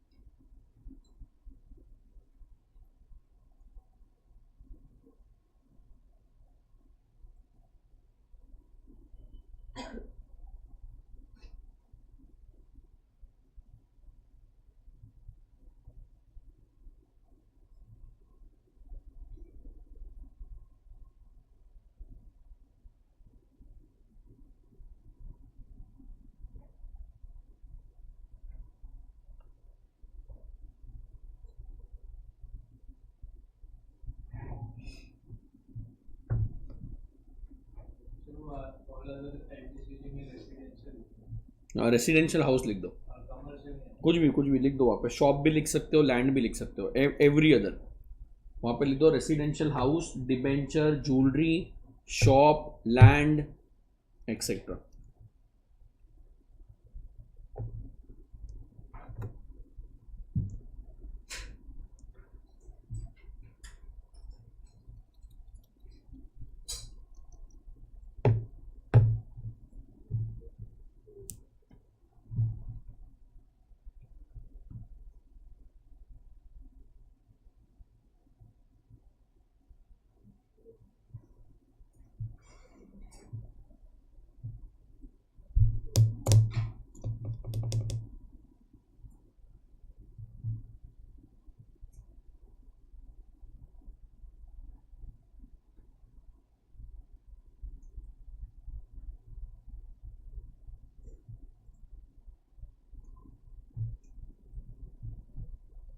हटाना है क्या? लास्ट वाले में रेसिडेंशियल हाउस के साथ लैंड लिख दो, और भी लिख दो ना, हाँ कमर शॉप लिख दो। ये लिखा लिखा है क्या? Yes, yes. फिर ये लिखो ना सीधा, ये वाला लिखो, रेड पेन से हेडिंग दो। ये जो चार्ट ऊपर लिखा ये वाला, इसके बाद एक लाइन छोड़ के लिखो रेड पेन से नोट 1। ये चार्ट खत्म होने के बाद, हाँ, ये ईएस के लिए लिखना है। Note 1, following capital gains are covered, following capital gains are covered under section, following capital gains are covered under section 112A and 111A. Following capital gains are covered under section 112A and 111A. 111A. फिर एक copy करना please.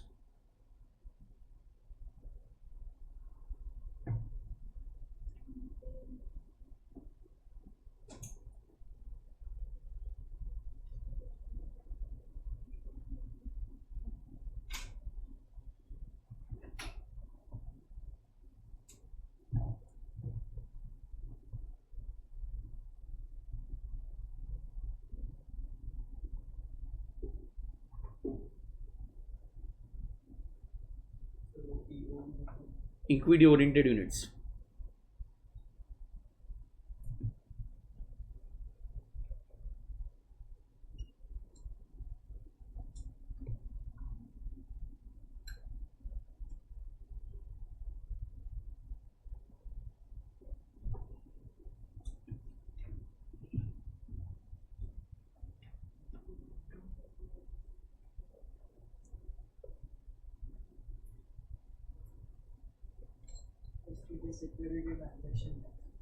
Security transaction tax.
हटाओ इतना।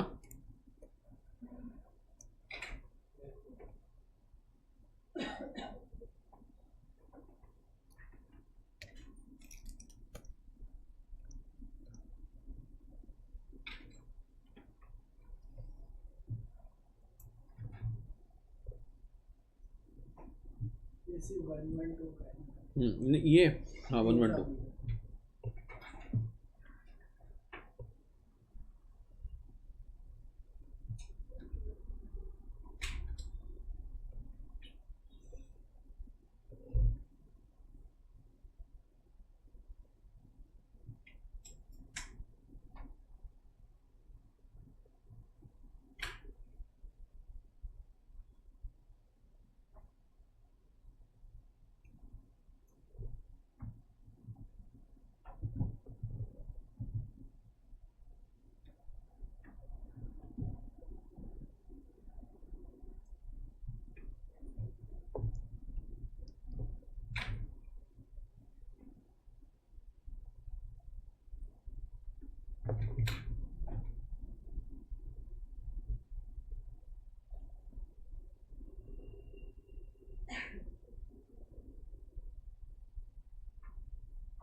10% without indexation. Listed हम्म एक बार ना ये पहले दो पे ध्यान मत देना, नहीं तो समझेगा नहीं बेटा। वो लिख के रखो बट ध्यान मत देना उस पर।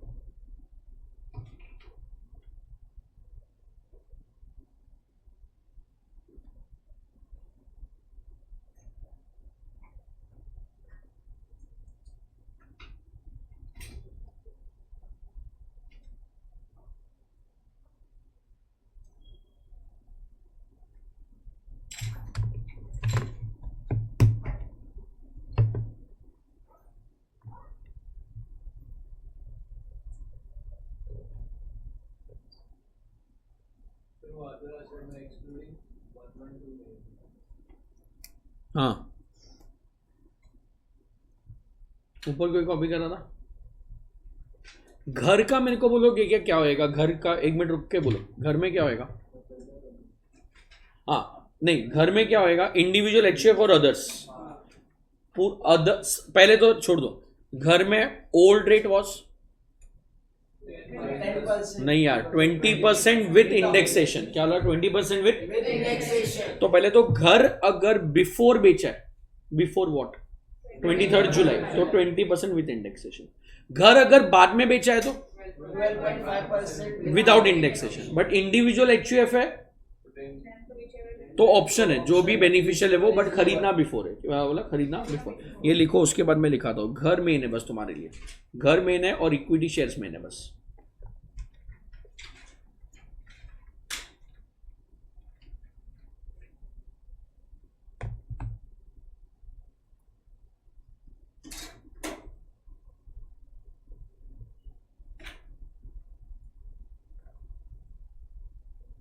खरीदा पहले और बेचा भी पहले, तो यहाँ पे आएगा ना ऑन हम्म, 20%. पहले बेचना कभी है वो है, बेचा बाद में तो सब चीज आएगा। पहले ही बेच दिया तो सब ओल्ड रेट।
कॉपी किया।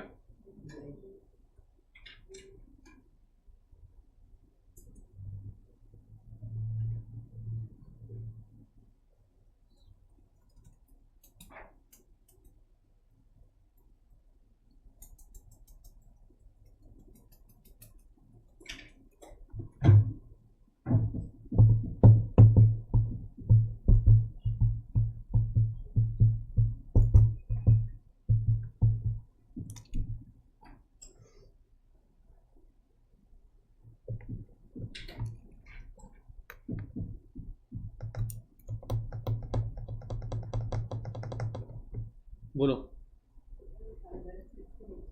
एक्सक्लूडिंग 112 है। Example jewellery debenture, excluding 112 example jewellery debenture. Non-resident individual और HUF में बेचा तो क्या क्या क्या non-resident उसमें एक ही रूल है, ओल्ड रूल न्यू रूल बस। नहीं, इसमें रेसिडेंट इंडिविजुअल और एचयूएफ हाँ, सो नॉन रेसिडेंट ने अगर बिफोर बेच दिया तो 20% और ने आफ्टर बेचा तो 12.5%. इंडेक्सेशन विदाउट इंडेक्सेशन लिखा है क्या?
लिखा है, यस नीचे लिखो ना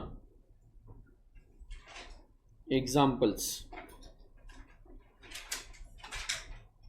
हेडिंग दो एग्जाम्पल्स.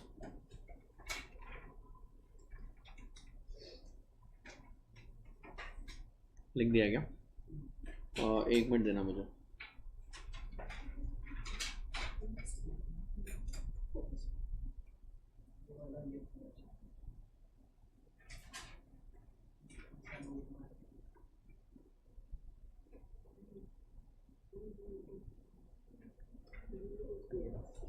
पूरा पेज यूज करके या तो आधा पेज यूज करके 4-5 column banana, 5 column banana please.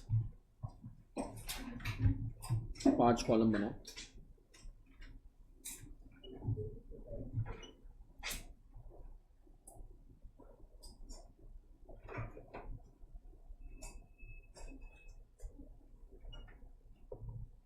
बना? हाँ, पूरा पेज यूज कर दो, बना दो तो नीचे तक.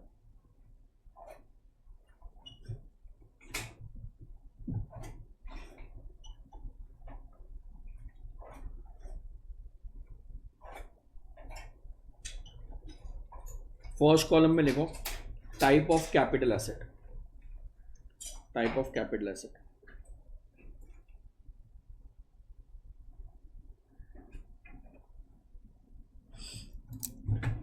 बराबर है. एक बार सोच के आंसर करना प्लीज.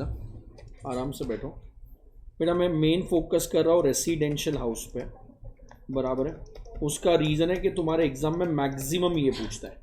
पढ़ाया ऊपर पूरा है बट मेन फोकस इस पे करो बिकॉज ये पूछता है. सोच के बोलो ना. परचेज कभी किया? एक मिनट सॉरी. असेसी कौन है?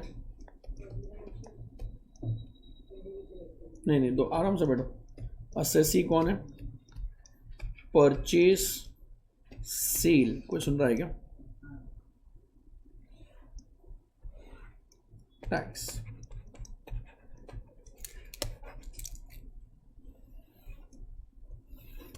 चलो बोलो. रेसिडेंशियल हाउस इंडिविजुअल एचयूएफ, ये तुम्हारे एग्जाम में सबसे इंपॉर्टेंट है. रेसिडेंट इंडिविजुअल एचयूएफ ही आएगा बेटा, नॉन रेसिडेंट का सम तुम लोग को नहीं आएगा, तो उस पर फोकस नहीं करना. रेसिडेंट इंडिविजुअल और क्या लिखा? एचयूएफ, बराबर है. अच्छा, इसने खरीदा था बेटा बिफोर, मैं डेट नहीं लिख रहा हूं, वो डेट पे याद रह जाएगा. और बेचा बिफोर. टैक्स रेट बोलो. 20% विथ इंडेक्सेशन. 20% विथ इंडेक्सेशन, बराबर है. खरीदा भी पहले, बेचा भी पहले. ओल्ड रेट क्या बोला? खरीदा भी पहले, बेचा भी पहले. Old rate sir, old rate मतलब 20% विथ इंडेक्सेशन और new rate is 12.5% without indexation. अरे बराबर है. अच्छा प्लीज बोलना रेसिडेंशियल हाउस ही है. Resident, sorry, all other assessee, all other assessee, purchase किया था पहले, बेचा पहले, बोलो same 20% without indexation, with indexation sorry, same rule applicable है। अच्छा, रेसिडेंशियल हाउस की बात चल रही है, रेसिडेंशियल हाउस बेच रहा है रेसिडेंट, इंडिविजुअल और एचयूएफ, कोई सुन रहा है क्या? अच्छा, खरीदा था पहले और बेचा बाद में, बोलो क्या करूं? हाँ, खरीदा था पहले बेचा बाद में, तो अगर बाद में बेचा मतलब न्यू रूल में आ गया, अगर न्यू रूल में आ गया तो उसको ऑप्शन दे दिया है 20% with indexation, या तो 12.5% without indexation, which ever is lower लिख रहे, बिकॉज बेनिफिशियल बोला है ना, तो बेनिफिशियल तो अपन वही लेंगे ना जो लोअर है यार। yes, is that point clear? अच्छा, सुन रहे हो क्या? yes, रेसिडेंट और इंडिविजुअल, रेसिडेंट, इंडिविजुअल और एचयूएफ, कोई सुन रहा है? yes, खरीदा बाद में, बेचा भी बाद में,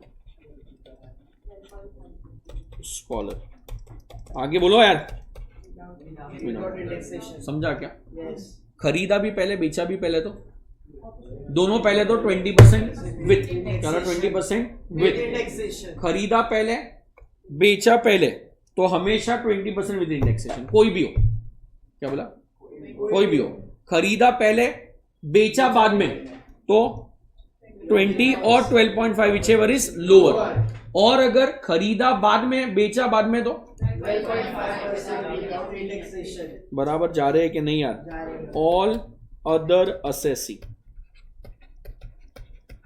बोलो खरीदा पहले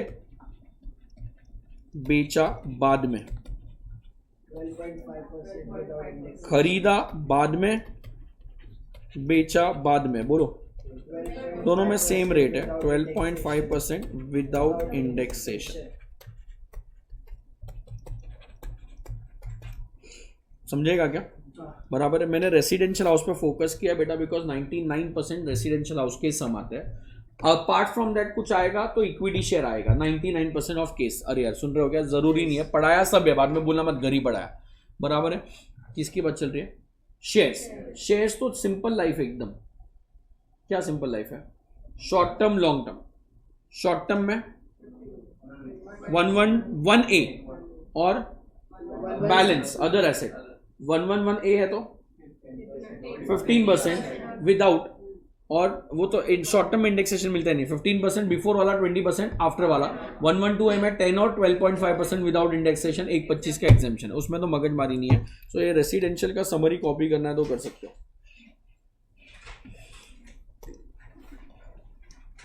ऑनलाइन समझ रहा है? ऑनलाइन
कॉपी किया? कॉपी करते नहीं है क्या? हो गया सारा? आंसर बोलोगे प्लीज, इतना समझ गया? अब बहुत इजी चैप्टर है, फटाफट बोलो। सैलरी में बेसिस ऑफ चार्ज पढ़ा था, एम्प्लॉयर एम्प्लॉय रिलेशन होना चाहिए, हाउस प्रॉपर्टी में बॉब कंडीशन होना चाहिए, बिजनेस में तो बिजनेस या प्रोफेशन होना चाहिए, उसमें कुछ ज़्यादा नहीं था। अदर सोर्सेज में 1 to 4 में नहीं है, एग्जाम नहीं है तो इधर आएगा, बराबर है। और क्या पढ़ा, और कौन सा हेड पढ़ा है? चारों हेड पढ़ लिए, बराबर है। कैपिटल गेन एकदम सिंपल है, बोलता है 4 कंडीशन है यार। कैपिटल एसेट होना चाहिए, ट्रांसफर होना चाहिए, कैपिटल गेन होना चाहिए, कैपिटल गेन एग्जेम्प्ट नहीं होना चाहिए। बस क्या क्या होना चाहिए? कैपिटल एसेट होना चाहिए, ट्रांसफर होना चाहिए, कैपिटल गेन होना चाहिए और वो एग्जेम्प्ट नहीं होना चाहिए। और एक बार क्या क्या होना चाहिए? कैपिटल एसेट होना चाहिए, ट्रांसफर होना चाहिए, कैपिटल गेन होना चाहिए और वो एग्जेम्प्ट नहीं होना चाहिए। कैपिटल एसेट का बेटा सिंपल मीनिंग है फिक्स एसेट प्लस इन्वेस्टमेंट। क्या था? प्लस इन्वेस्टमेंट, बराबर है। तो तुम लोग को बैलेंस शीट में जो भी चीज फिक्स एसेट वाले हेड में दिखाई देती है या इन्वेस्टमेंट में दिखाई देती है, तो शेयर्स, डिबेंचर, बॉन्ड इन्वेस्टमेंट है, ज्वेलरी इन्वेस्टमेंट है, लैंड इन्वेस्टमेंट है, तो वो कैपिटल एसेट हो गया। बिल्डिंग एसेट होता है, फिक्स एसेट, कोई सुन रहा है क्या? एसी, क्लास का एसी फिक्स एसेट होता है, तो उसको क्या बोलेंगे? Capital asset. क्या बोलेंगे? Capital asset. So what do you mean by capital asset? नहीं यार, मजा नहीं आ रहा है। ऑल काइंड ऑफ प्रॉपर्टी, क्या बोला? All kind of property, whether movable और इमूवेबल, टैंजिबल और इनटैंजिबल। क्या बोला? All kind of property whether movable, immovable, tangible और intangible is known as capital asset. ये सब थियरी है बेटा, सब में एकदम सिंपल है। फिक्स एसेट, इन्वेस्टमेंट दिखाई दिया तो कैपिटल एसेट है, बस। कोई सुन रहा है क्या? गवर्नमेंट मेरे को क्या बोलता है कि नीरज ये सब कैपिटल एसेट है। हम लोग ने ना यूलिप करके एक कॉन्सेप्ट निकाला है। क्या निकाला है? पहले क्या होता था, इंश्योरेंस पॉलिसी इन लोग बेचते थे, फिर ना म्यूचुअल फंड ने अभी टेक ओवर कर लिया लास्ट 5-6 सालों में। बोलता है बकवास है इंश्योरेंस पॉलिसी। अरे पहले बकवास ही था यार, वो अपन इंश्योरेंस निकालते थे 15 साल तक इतना पैसा भरो, फिर 15 साल के बाद इतना पैसा मिलेगा, तो वो उसमें तो 4% रिटर्न मिलता था। कितना? तो अब लोगों को मालूम पड़ गया बकवास पॉलिसी है, तो लोगों ने क्या किया, LIC बंदी कर दिया और सब म्यूचुअल फंड में चालू कर दिया। क्या चालू कर दिया? म्यूचुअल फंड में। इतना पॉइंट समझा? अब बेटा 2 पॉलिसी होती है। टर्म इंश्योरेंस एक होता है जो तो सबके पास होना ही चाहिए, मतलब अगर कोई तुमको बोल दे बंदा, कोई भी कितना भी बड़ा इन्वेस्टर के टर्म इंश्योरेंस नहीं होना चाहिए, तो सबसे बड़ा बेवकूफ है। और अगर कोई बोले कि LIC की जीवन सरल योजना वो सब लो, तो महाबेवकूफ है। कोई सुन रहा है क्या? तो LIC, HDFC लाइफ सबका टर्म इंश्योरेंस लेना चाहिए। क्या लेना चाहिए? टर्म इंश्योरेंस मतलब मरोगे तो पैसा मिलेगा, नहीं तो पैसा डूब गया। क्या बोला? तो एज होती है 80 साल की एज के पहले अगर मैं मर गया तो मेरे फैमिली को पैसा मिलेगा, नहीं मरा तो पैसा डूब गया, बट उसका प्रीमियम बहुत कम होता है, पूरे साल का 14,000 रुपया, 15,000 रुपया। क्या बोला? पूरे साल का 14, वो तो निकालना ही चाहिए, दैट इज इंश्योरेंस। अब इंश्योरेंस वाले बोलते हैं, LIC वाला बोलता है अपना तो धंधा ही बंद हो जाएगा, बिकॉज ये जीवन सरल योजना, ये योजना, वो योजना तो ज्यादा लोग ले ही नहीं रहे। अरे सुन रहे हो क्या? तो इन लोग ने भी पॉलिसी चालू किया, बोलता है कि आप अगर प्रीमियम हर महीना 20,000 भरोगे, कितना? तो हम लोग उसमें से 4,000 रुपया तुम्हारा टर्म इंश्योरेंस रखेंगे, मतलब तुम मरोगे तो पैसा मिलेगा फैमिली को, नहीं तो नहीं मिलेगा। और जो 16,000 या 14,000 रुपया बचा वो हम लोग तुम्हारे बदले इन्वेस्ट करेंगे म्यूचुअल फंड की तरह, तो उसमें तुम लोग को अच्छा रिटर्न मिल जाएगा 12-13%। तो जो तुम लोग को प्रॉब्लम था कि हम लोग 4-5% रिटर्न दे रहे हैं, अब हम लोग ने वो प्रॉब्लम सॉल्व कर दिया, टर्म इंश्योरेंस भी दे रहे हैं और 12-13% वाला रिटर्न भी दे रहे हैं, तुम लोग को डबल बेनिफिट हो गया। ऐसे पॉलिसी को बोलिए यूलिप। क्या बोलते हैं? बट ना पहले पॉलिसी पॉपुलर नहीं थी यार, तो इन लोग ने एग्जाम किया हुआ था। अब ये पॉपुलर हो गई तो गवर्नमेंट बोलता है म्यूचुअल फंड में टैक्स आ रहा है, यूलिप में नहीं आ रहा है, तो अनफेयर है। तो अगर यूलिप का प्रीमियम 2.5 लाख के ऊपर कोई भर रहा है पूरे साल में, सॉरी क्या प्रीमियम भर रहा है, तो ULIP is a capital asset. क्या? ULIP is a capital asset. तो what do you mean by capital asset? Fix asset plus investment. और definition, all kind of property whether movable, immovable, tangible, intangible, also includes units of ULIP। ULIP मतलब unit link insurance policy. क्या बोला है? Unit link insurance policy. और जहाँ पे 2.5 लाख के ऊपर का प्रीमियम होना चाहिए। किसके ऊपर का प्रीमियम होना चाहिए? 2.5 लाख के ऊपर। अच्छा मॉड्यूल में बराबर है, okay. So come to page number, module में मिलेगा क्या?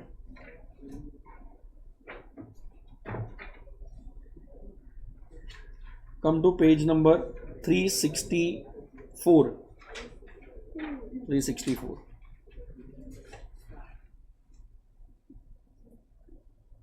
बराबर है, पढ़ो ना डेफिनेशन फटाफट।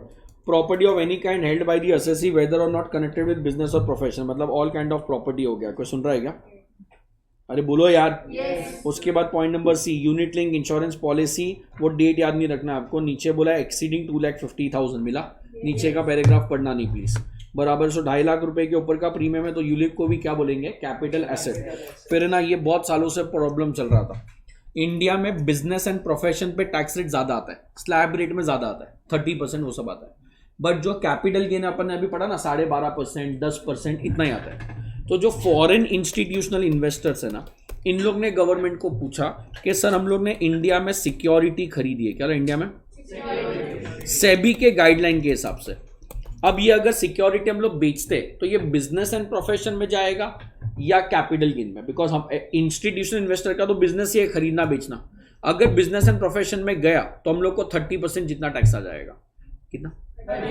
और अगर कैपिटल गेन में गया तो हम लोग को 10, 12, 12.5% टैक्स आएगा, तो हमारा उधर ज्यादा फायदा है। क्यों सुन रहा है? तो गवर्नमेंट बोलता है कैपिटल गेन में लेके जाओ, तुम इंडिया के पैसा मार्केट में डालो, कैपिटल गेन में लोअर टैक्स भर लेना। So security is held by FII as per the guidelines of SEBI. चलो as per the guideline of SEBI, इसको क्या बोलेंगे? Capital asset. उसको बिजनेस मानने वाले नहीं है। तो what do you mean by capital asset? Property of, fix definition क्या है? Property of all kind whether movable, immovable, tangible, intangible, also include securities held by, नहीं सिक्योरिटीज हेल्ड बाय FII। क्या वाला? Security held by as per the guidelines of SEBI and ULIP if premium is more than 2,50,000। फटाफट लिखो उधर बाजू में capital asset जो heading दिया उसके जस्ट बाजू में लिखो रेड पेन से, in simple language, in simple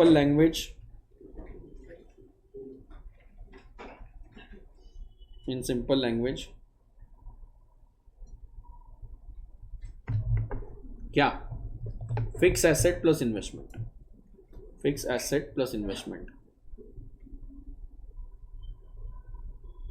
fix asset plus investment.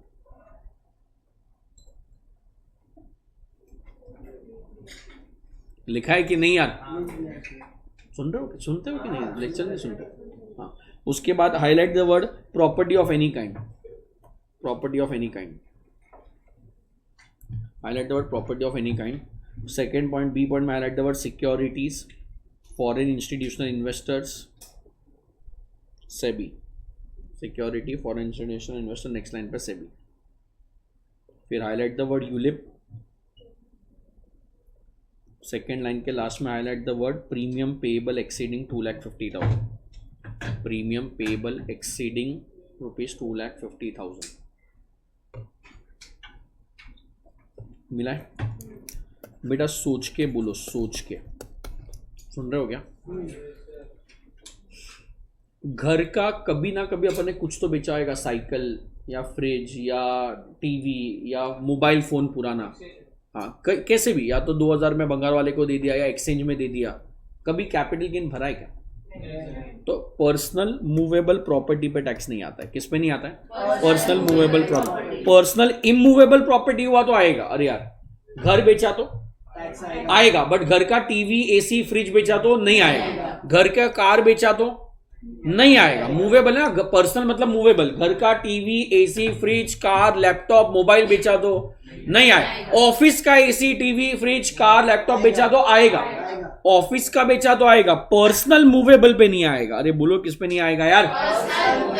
Personal immovable हुआ तो आएगा, बिजनेस का मूवेबल हुआ तो आएगा। तो capital asset does not include personal movable property. क्या बोला? It does not include personal movable property. It does not include property held as stock in trade. अगर ज्वेलर के दुकान पे ज्वेलरी है और अगर उसने बेचा तो बिजनेस एंड प्रोफेशन में जाएगा ना यार। मेरे घर पे ज्वेलरी है, जो बेचा वो कैपिटल गेन में जाएगा। कैपिटल गेन में स्टॉक इन ट्रेड जाता है, पर्सनल एसेट जाते हैं क्या? स्टॉक इन ट्रेड जाने वाला नहीं है, बिकॉज वो बिजनेस एंड प्रोफेशन में जाएगा। किधर जाएगा? Business and profession. So capital asset does not include personal movable property, property held as stock in trade. It does not include rural agricultural land. क्या बोला? रूरल एग्रीकल्चरल लैंड मतलब जमीन जो है, जमीन तुम्हारी म्युनिसिपालिटी वाले एरिया में नहीं होनी चाहिए। किधर नहीं होनी चाहिए? तो जो भी सिटी टाउन विलेज किधर भी अगर म्युनिसिपालिटी है मतलब वो अर्बन लैंड है। मतलब वो क्या बोला? अगर तुम्हारा जो प्रॉपर्टी लैंड है वो म्युनिसिपालिटी के एरिया में तो क्या हो गया? अर्बन। बोलो यार क्या हो गया? यहां से अगर तुम्हारी जमीन 2 किलोमीटर के रेडियस में है तो वो भी अर्बन हो गई। अर्बन लैंड मींस म्युनिसिपालिटी के एरिया में प्लस उसके 2 किलोमीटर के आजू बाजू वाली जमीन अगर पॉपुलेशन 10,000 से ऊपर है तो। क्या ला? पॉपुलेशन 10,000 के ऊपर है तो। प्लीज बोलो what do mean by urban land? Municipality का एरिया है वो, प्लस अगर ऐसी कोई भी प्रॉपर्टी है जो वहां से 6 किलोमीटर के रेडियस में है तो उसको अर्बन लैंड बोलेंगे। ये बात चल रही है ऐसी म्युनिसिपालिटी की जो 1 लाख के ऊपर पॉपुलेशन है। किसके ऊपर पॉपुलेशन है? 1 लाख। मिल रहा है कि नहीं? पढ़ो ना, थोड़ा थोड़ा तो पढ़ो। मिला? पेज नंबर किसमें? 3.2367 जो भी 366 के लास्ट में मिला। और अगर आपकी प्रॉपर्टी म्युनिसिपालिटी के एरिया में है तो वो क्या हो गई? अर्बन। यहां से अगर तुम्हारी प्रॉपर्टी 8 किलोमीटर के रेडियस में है तो भी अर्बन लैंड है अगर पॉपुलेशन 10 लाख के ऊपर है तो। सो मुंबई का पॉपुलेशन 10 लाख के ऊपर है तो मुंबई के अंदर की जमीन प्लस 8 किलोमीटर के रेडियस वाली जमीन अर्बन है। क्या 8 किलोमीटर के रेडियस वाली जमीन? तो मुंबई से 8 किलोमीटर के बाहर जाओगे तो रूरल लैंड हुआ। मुंबई से क्या 8 किलोमीटर बाहर जाओगे तो रूरल लैंड हुआ। कोई सुन रहा है क्या? हाइपोथेटिकल है। सपोज नोएडा का पॉपुलेशन, रॉन्ग बोल रहा हूं मैं, सिर्फ एग्जांपल के लिए बोल रहा हूं, नोएडा का पॉपुलेशन 9 लाख है। कितना? तो नोएडा की जमीन प्लस 6 किलोमीटर वाली जमीन। क्या ना? नोएडा की जमीन प्लस 6 किलोमीटर वाली जमीन इज अर्बन। 6 किलोमीटर के बाहर है तो रूरल, 6 किलोमीटर के बाहर है तो रूरल। बराबर है? सुन रहे हो क्या? तो मालूम कैसे पड़ेगा म्युनिसिपालिटी किधर है? पॉपुलेशन 10,000 के ऊपर है तो उधर म्युनिसिपालिटी या कैंटोनमेंट बोर्ड होगा। क्या बोला? ऐसा कोई एरिया है जहां का पॉपुलेशन 5,000 है मतलब वो रूरल हो गया। मतलब वो क्या हो गया? रूरल। तो population should be less than 10,000 तो रूरल है। 10,000 से ज्यादा है तो वो एरिया प्लस 2 किलोमीटर। 1 लाख से ज्यादा है तो वो एरिया प्लस 6 किलोमीटर। 10 लाख से ज्यादा है तो वो area plus 8 kilometre is what? Urban, तो इसके बियॉन्ड लैंड है तो रूरल, और एग्रीकल्चर मतलब 2 साल मिनिमम यूज करना है उसके बाद बेचना है। तो आज खरीदा कल बेचा बोला एग्रीकल्चर है तो नहीं चलेगा, मिनिमम कितना साल यूज करना है, 2 years for agriculture, 2 years for. So capital asset क्या क्या नहीं है, personal movable property, rural agricultural land, stock in trade, gold deposit bond under gold deposit scheme 1999, special bearer bonds, क्या बोला, special bearer bond. Gold deposit bond मतलब वो government को gold, digital gold promote करना है, और स्पेशल बेरर बॉन्ड अलग अलग पर्पस के लिए गवर्नमेंट इशू करता है, तो वो एग्जेम्प्ट है। तो MAS G is not a capital asset, क्या कैपिटल एसेट नहीं है, मास जी में एम मतलब personal movable property, personal word important है, ए मतलब रूरल एग्रीकल्चरल लैंड, एस मतलब स्टॉक इन ट्रेड, एस मतलब स्पेशल बेरर बॉन्ड, जी मतलब गोल्ड डिपॉजिट बॉन्ड या तो गोल्ड मोनेटाइजेशन बॉन्ड, ये सब पे टैक्स आने वाला नहीं है। याद होएगा तो पहले पढ़ाया नहीं पढ़ाया याद नहीं मुझे। इस personal movable property capital asset, इस personal movable property capital asset no, but अगर जेडी पसा हुआ, पढ़ा है पहले, तो वो कैपिटल एसेट है। पर्सनल है बट जेडी पसा है तो है। पर्सनल मतलब jewellery, drawings, painting, archaeological collection, sculptures और एनी वर्क ऑफ आर्ट, क्या क्या बोला, jewellery, drawings, painting, archaeological collection, sculptures और एनी वर्क ऑफ आर्ट। बेटा घर का एसी, टीवी, फ्रिज, लैपटॉप बेचा, टैक्स आएगा नहीं आएगा? घर का ज्वेलरी, ड्राइंग, पेंटिंग बेचा तो आएगा, घर बेचा तो आएगा। समझ रहा है क्या? प्लीज बराबर से पढ़ना। किधर हो, किधर 3.364 पे आओ, 364 पे, सॉरी 365 पे आना। However it does not include, मिला, highlight the word does not include, बाजू में लिखो that is not a capital asset, no capital gain.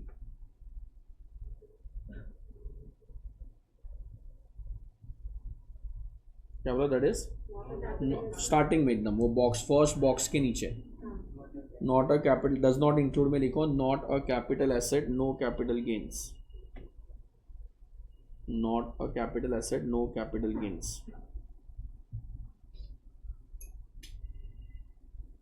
क्या क्या लिखा है पढ़ो ना। स्टॉक इन ट्रेड, प्लीज अंदर मत पढ़ना, अंदर का पूरा कैंसिल करोगे तो भी चलेगा। Highlight the word stock in trade. Point number 2 में highlight the word personal effect, personal effect बराबर है। नीचे highlight the word wearing apparel, furniture, मिला है? और उधर लिख दो ना, एग्जांपल ऐड कर दो, personal laptop, car, personal laptop, car, furniture, TV, fridge etcetera. Personal laptop, car, furniture, TV, fridge etcetera, TV, fridge etcetera.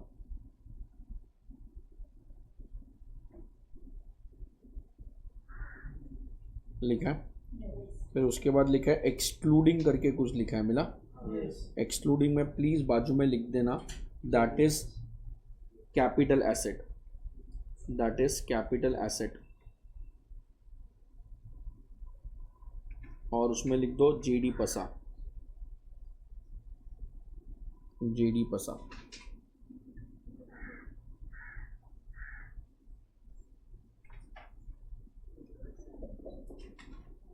JD पसा लिखा।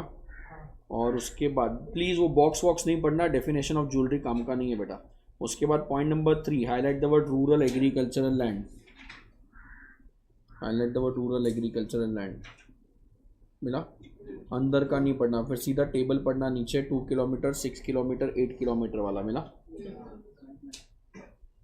फिर प्लीज अंदर का नहीं पढ़ना, कैंसिल करोगे पेंसिल से तो भी चलेगा। सीधा पेज नंबर 67 पे आओ, 367 पे नीचे highlight the word gold bonds, special bearer bond, gold deposit bond, gold bond, special bearer bond, gold deposit bond. मिल रहा है क्या? तो that is your capital asset का डेफिनेशन। कोई बोलेगा व्हाट इज डेफिनेशन यार? all kinds of property, whether movable, immovable, tangible, intangible. It also includes securities held by FII as per the guidelines of SEBI. Also include ULIP if the premium is more than, but does not include Mass G. M मतलब personal movable property, rural agricultural land, stock in trade, special bearer bond, gold deposit, gold monetization bond पे capital gain आने वाला नहीं. एक break देना आगे बढ़ेंगे.